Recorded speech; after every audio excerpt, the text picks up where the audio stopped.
Monsieur, Bonjour. bonjour. Oui, là on voit que vous avez un barbecue là. Ouais, on ne savait pas trop si le gaz on pouvait.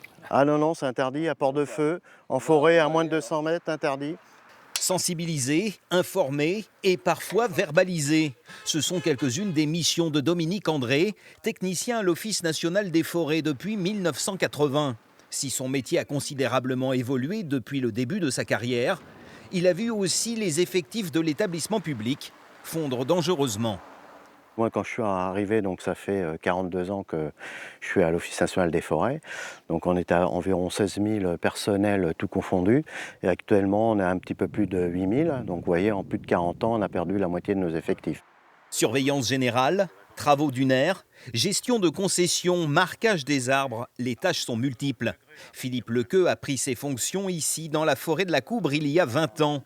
À l'époque, ils étaient 4 techniciens forestiers. Depuis 10 ans, ils ne sont plus que 2 pour couvrir 5000 hectares, ce qui n'est pas sans conséquence.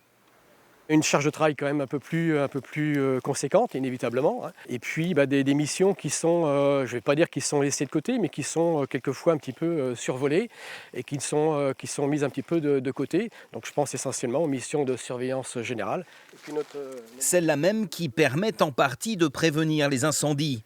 Les feux dévastateurs qui viennent de frapper l'Hexagone et la région Nouvelle-Aquitaine en particulier ravivent subitement l'intérêt de nombreux politiques pour l'ONF. C'est bien, j'espère que ça va être suivi de conséquences et d'effets. Parce que c'est vrai que la forêt française mérite. C'est quand même plus d'un tiers de la surface du territoire national. L'hémorragie qui frappe l'ONF parviendra-t-elle à être contenue ? Un texte voté au printemps dernier par le gouvernement prévoit 500 nouvelles suppressions de postes d'ici à 2025.